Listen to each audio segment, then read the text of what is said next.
Welcome to the Enterprise Excellence Podcast, where our purpose is to help create a better future. Learn from our world's experts how to improve your organisation sustainably.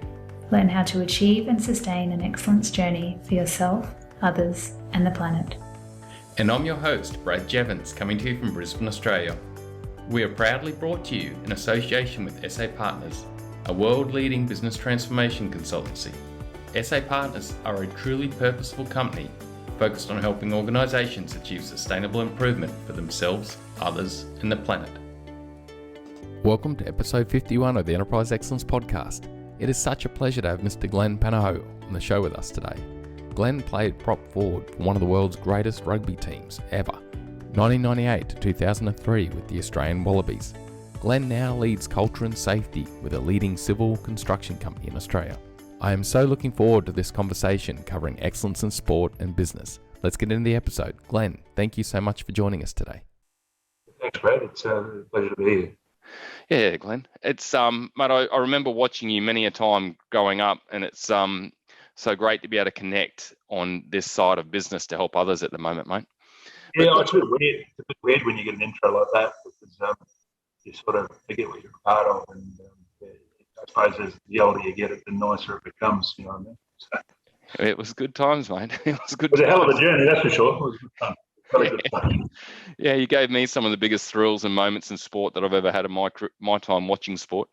So, Glen, but what is the backstory, mate? Like, where did your love for rugby come from? Like, how did you end up in that, mate?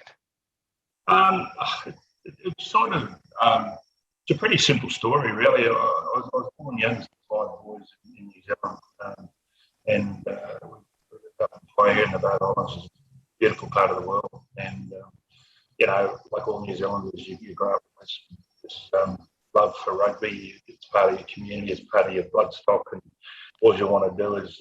It's weird at that time. I wanted to play for the All Blacks, but we moved to Australia when I was 12 years old, and what it provided was this amazing opportunity, to go to a great rugby school, and it set me pretty much on a course from there in life and everything. So, I was just fortunate to get out of where I was in New Zealand and get over to Australia, where I went to a great school and massive opportunity that Mum and Dad saw that I could do the best that I could do in my life.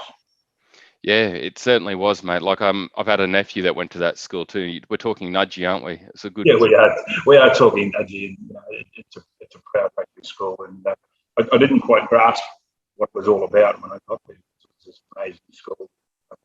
Had a lot of rugby history with it, and to be a part of it, and to write your own sort of chapter and be a part of what you achieved it was mind blowing. It really set me on the course, I think, for where I went with my life from going to that school. It creates great young men and continues to do so. Yeah. And Glen, what did you experience, mate, in the whole leadership and excellence side? I guess even from Nudgee, but then going into play with the team that you played with. Like this whole episode and show is about, excellence in organisations, and a school and a rugby team is an organisation. But what was it, mate? What was it that you got taught and that really you felt set that team from 98 to 2003 apart? Oh, there's no doubt that team. There's a couple of things actually. It helps having probably 3 or 4 or 5 of the best players in the world in the position. There's no doubt about that. But if you had to pinpoint one thing, we had great leaders as part of the team, and we had a great culture. It's not just too dissimilar. They talk about the All Blacks and saying, they clean the change rooms, they do everything else. But, Rob McQueen had this philosophy. It was we, not me. It was always about the team. It was always about making sure that everything we did was for a common purpose, for a common goal. You had standards, you had values. It was entrenched. Without being too crude or crass about it, there was a no dickhead policy, and that's what it was. There was plenty of guys that had a lot of talent at the time, but they just didn't fit the culture of the team. Therefore, we just didn't pick them.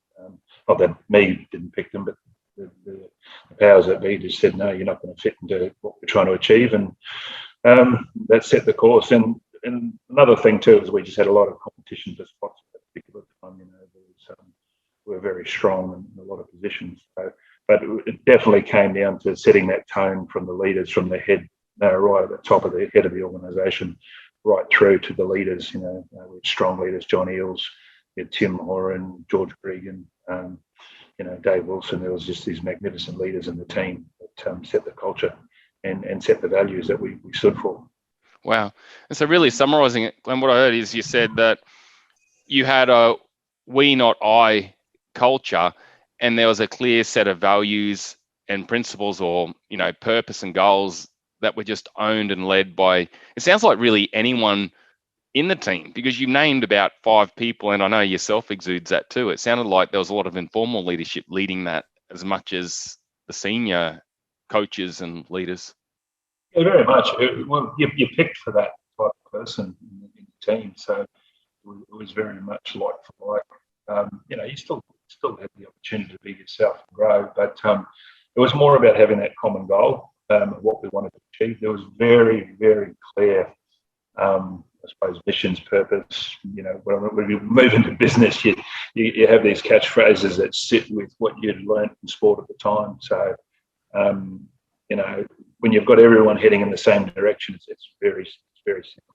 Yeah. Well, you certainly achieved some great things. Like, what was the highlight for you, mate, of the achievements of that team through that era?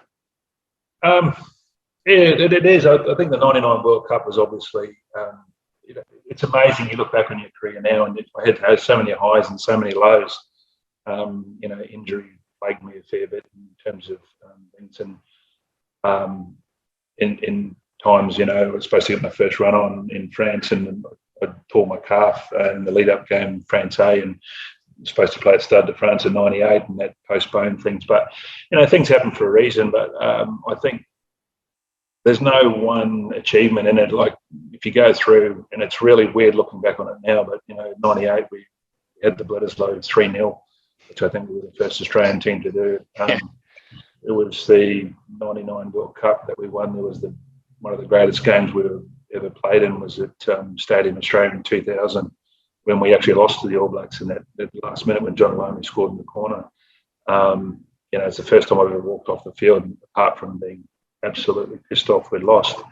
It's the first time I've ever seen New Zealand supporters come up and congratulate you after the game, saying they witnessed one of the greatest games. And I remember we were down 21-0 after 11 minutes, and it was 24 all half time, but never once did we lose our direction or composure. There was a British Lions win as well too. So yeah, it's hard to say what was the best, but playing in front of your home crowd at Brisbane was always a buzz at Suncorp Stadium.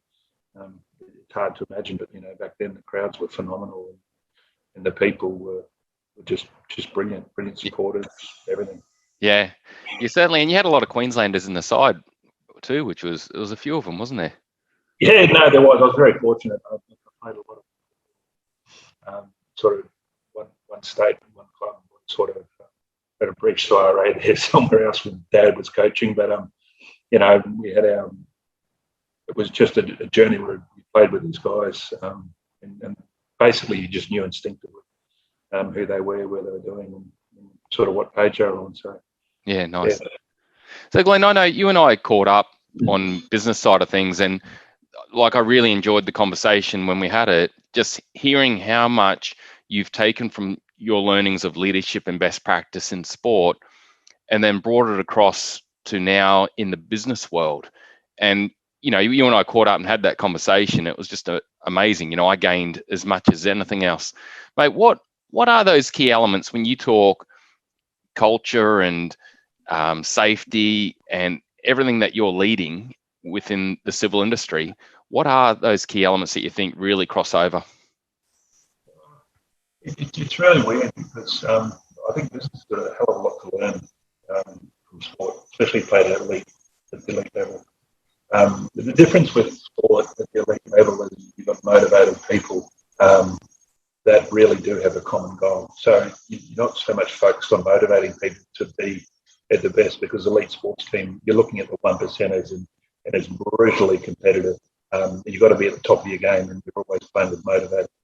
I found it really a bit easier in the field, working with people who just have to do what they're doing, and you've got to make job fun and basically enjoyable. Because at the end of the day, the common purpose is to make a buck. I really think it's about thing, but succeeding in the two are very similar. I think you're definitely in business. You've got to have your goals. It's not dissimilar. You've got to be setting yourself on where you want to be in the market, what you want to achieve, and what you want to achieve as a business. If you don't have that, then what's the old saying? You're going to achieve what you set out to do, because if you have no goals, you've got nothing. You're going to achieve nothing. So having goals is very important. You need to have values and culture, very similar, and that's been a real focus for me. It was amazing how when I came into this business here, we had I suppose a view from the outside looking in that we were being unsafe, that we didn't have a good culture. We were a bit of surfy bums from the Sunshine Coast. But when you've got a leadership team, and Ray and Jeff at the time, that wanted to change it, it was hard work, but we spent about 3 years, 5-year journey. And it was about getting them involved with what you were trying to achieve. You can walk in there and throw the stick around, but in my opinion, it doesn't work. You've got to have buy-in. And if they actually understand and see what it is you're trying to achieve, and you show them what it looks like to be winning, then they get it and they want to be a part of the journey. So playing to win, I love that side of things, because it's the competitive nature that I already have. So setting little goals within the business about what to do, and then celebrating those wins, just like winning the World Cups, winning all those things, and share those victories with your people. And most importantly, freaking have fun on the journey. And the last thing, the essential part of that is the leaders to guide the team in the success and setting those goals. They're very similar parallels to business and sport, which, in my experience, we've implemented successfully in the business, and that's led to where we are today. Yeah, Glenn, there's an interesting topic in there that you spoke about, because I really value what you said, mentioning about how you got to have your goals, you've got to have your values and your purpose and your cultural bit. You've got to have the whole team buy-in piece. But you mentioned their motivation, that in sport, a person's coming into the team motivated from the moment they draw passion on being a rugby player or draw passion on being a cricket player, and they want to make it to the Australian team, or they want to make it to the All Blacks team, it could be. What do you think, Len's, a key in business? What have you seen that can work in business to build that level of passion and motivation? You mentioned fun a few times. Yeah. I struggled with it, to be honest, because when I first came back from professional sport to the business world, I remember speaking to one of my colleagues, and I said to him, what's wrong with these people? Why aren't they here? This, and he goes, Glenn, they've showed up for work. And I said, what, you're happy with that? And he goes, yeah. And I went, wow. I said, is the bar really that low? I said, why aren't they turning up to work? What is the critical question that they're not wanting to be here to achieve something?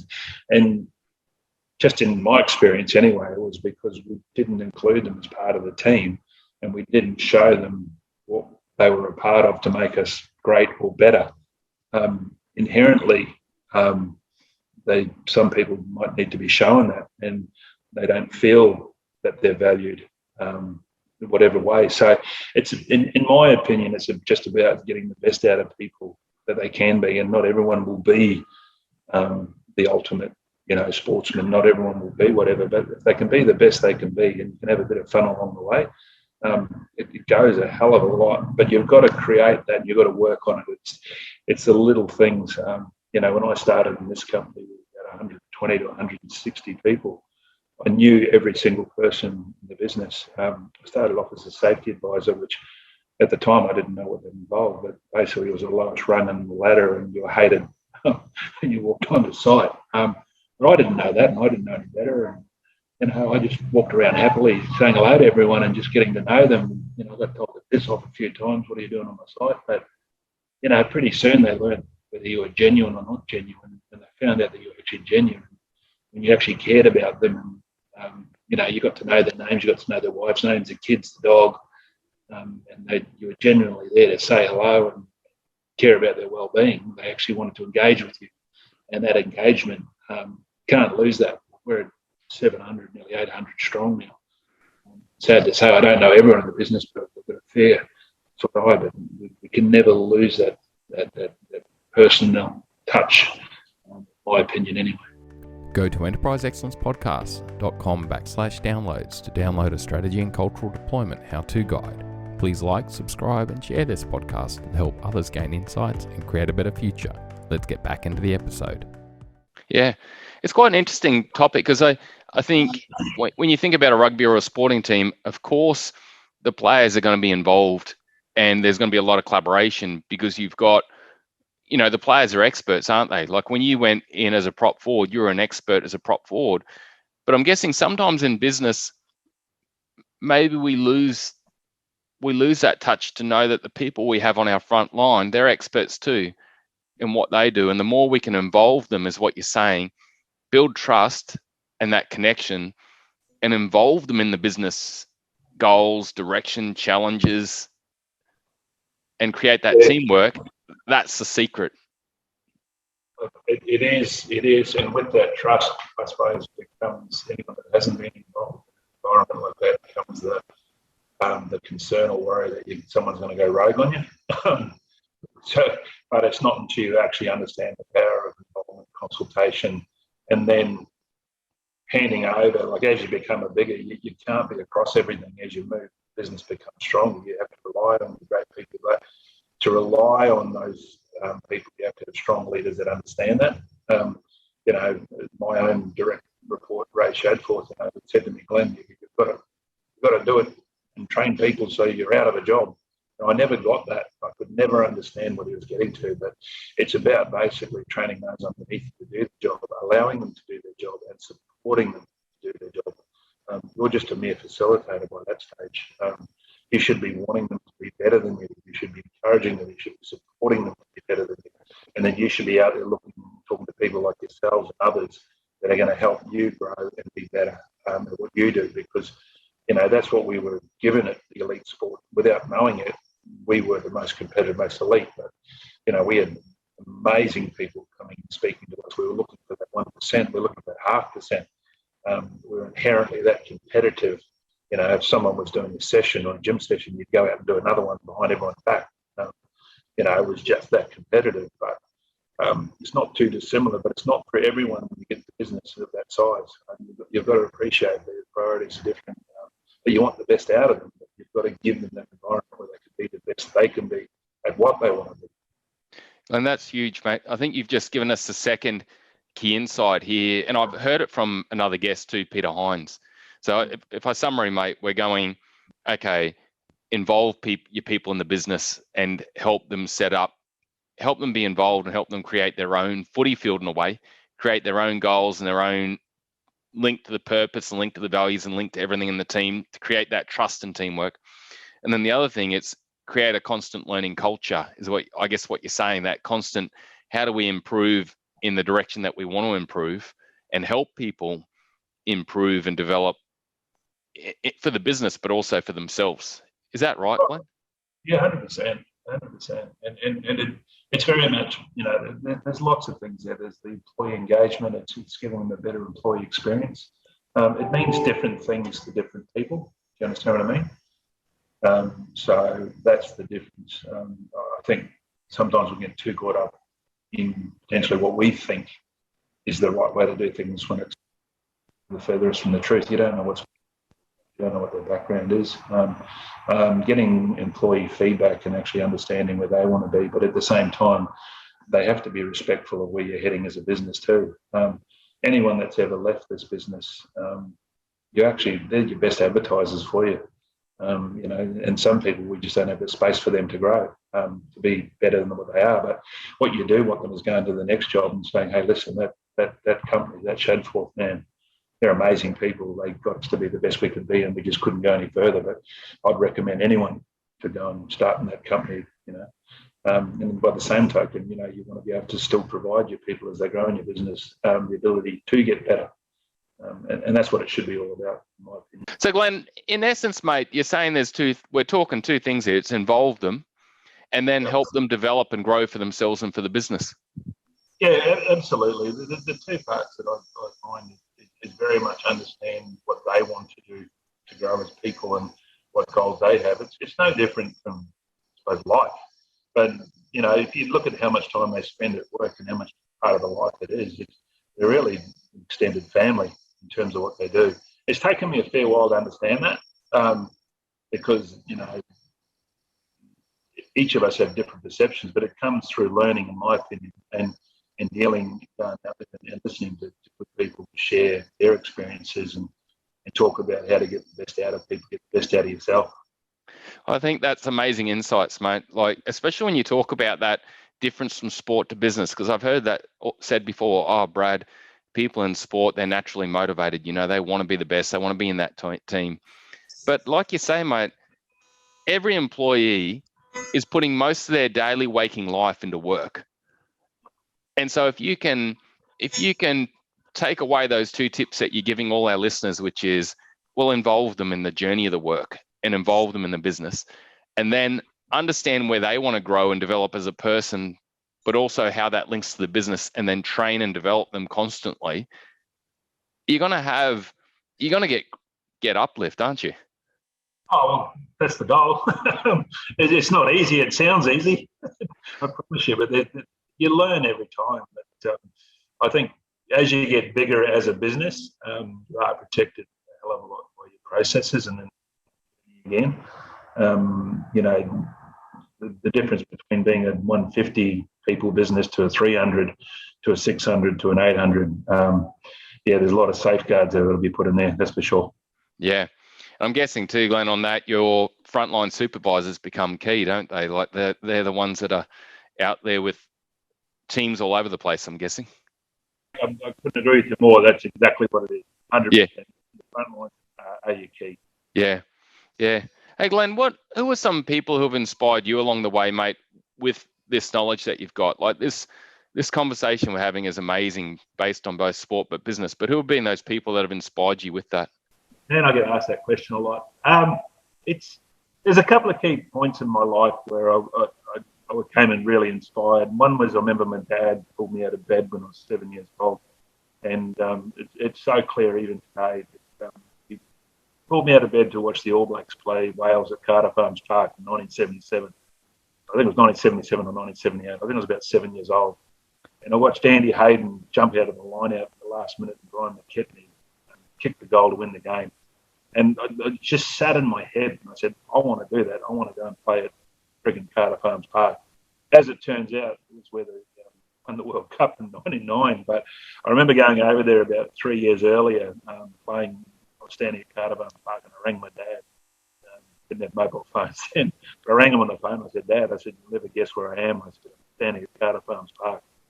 And, I could almost hear his voice, sort of quivering. So Dad's been a massive influence on my life and given me the opportunity. But as I grew, it wasn't so much people. I suppose it is. The people that really influenced me were people I call my mentors. And what they are is people that I look at, I admire how they live their lives. And there's different people in my life. When I was a bit lost and sort of left school and didn't know what I wanted to do, I had one gentleman who, when I was studying law and working in the law firm, he taught me discipline. He'd get me out of bed and make me come into work on a Saturday. He wouldn't pay me. He'd sit me in front of the reading newspapers and going to auctions. He taught me about life, and I just valued what he taught me. Made me dress up in a suit and turn up to work. There's old coaches, Paul McLean, the wise old head. I look at more the people who I see in my life or see around me that have wonderful qualities and how they hold themselves. And I take strong advice from those people. I seek advice from them. So, those are the main things that have helped me, that's for sure. Yeah, Nate, it sounds like there's been some good ones throughout the time. I love that story with your father too. It's amazing how fathers can inspire their children, isn't it? And it's like, I guess you don't know what the moment's going to be, but your father really triggered something there with that match. Oh, it's just incredible. It was just a point in time in my life that's still as clear as day. I can remember it like yesterday. Yeah, wow. And Glenn, with that, mate, on everything we've spoken about today, what would be the tip that you'd give other leaders looking to improve their organisation, drawing from sport? What would be like a 2-minute tip you'd summarise up for them? Ooh, I think personally is how to understand what they want to achieve, and be very clear on it. And then once they have clarity on what it is they want to achieve, the how is quite simple. And then it's about how do you bring those people on the journey with you, because they will make you successful. But if you don't, like rugby was really easy and what we achieved, because you've got a football game, you've got all these trophies around the world, and you've got a set of rules. So, when you say, what do you need to do? Well, you just had to work out, what do I have to do? So your pathway to get to the Wallabies is you had to play A-grade football. You had to be the best at A-grade, and then you got picked for Queensland. And once you got picked for Queensland, you got picked for Australia. And once you got for Australia, you wanted to win the Bledisloe. Once you won the Bledisloe, what do you want to win? You want to win the World Cup. Then you want to dominate World Rugby. So for leaders, it's not dissimilar. If you choose whatever you choose to do, what do you need to be if you want to be the best? And that's the critical question. If you want to be that, what's the pathway to be that? And then once you've got that mapped out, you may not be the best person for it, but go find those great people out there. If you lack those skills or you lack something there, find the ones that will fill that void. And it's very rare you have that all-rounder that's great at everything, but what you do is you surround yourself with those great people, make sure that they understand what your vision and what your goal is. And when they do, and when you empower them and consult with them and get them to own that goal as well, it'll be a very powerful organisation, in my opinion. Yeah, that's awesome. So first of all, you've got to set what is that journey and what are the stages we got to go through and what does the goal of excellence look like, and then bring the people around you to help develop them to get there. Yeah, it's amazing how you put the terminology around. It wasn't until I started doing a bit of personal development myself and being involved in the queue, listening to key speakers, listening to people that are very good business leaders, start hearing this terminology like you just suggested, but it's exactly what it is. Yeah, nice, Glenn. Thanks, mate. My job's easy, mate. I get to listen to people like you and then just summarise it. Fair enough. Yeah. Mate, I always ask a question of guests, Glenn, but it's just a simple one, which is, what's been something you've learned recently, mate, that you didn't know before? What's been a recent insight you've had that's helped you learn and grow? For me personally, I think if I was asked two things that I've learned recently, one is how to be vulnerable. You come from this big macho world in rugby and prop where everything's confrontational. You're basically trying to belt the shit out of each other, and it's very upfront in your face. There's nothing wrong with being vulnerable.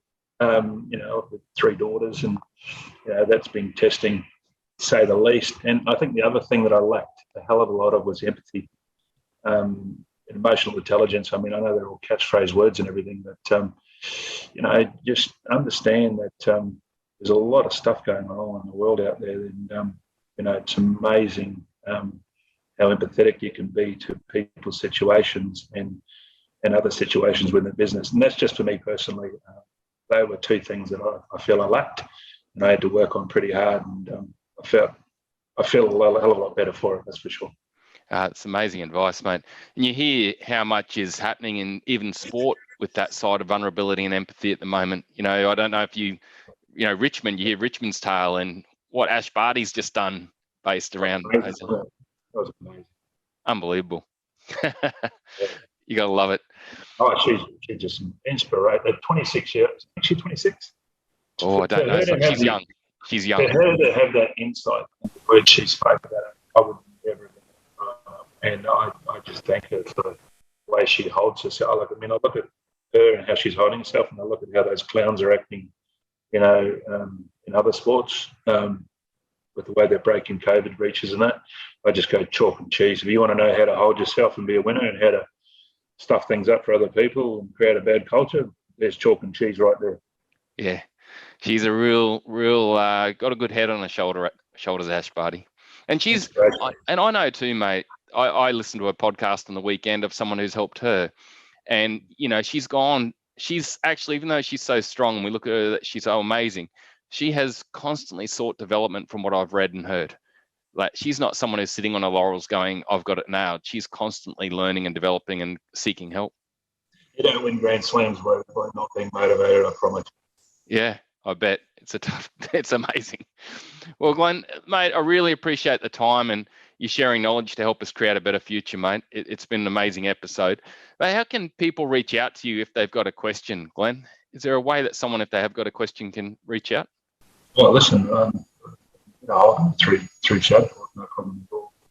You've got my details as well too, but I don't know if I sort of weird. I've sort of never really had anyone, but I'm more than happy to share anything if people think I have something to offer.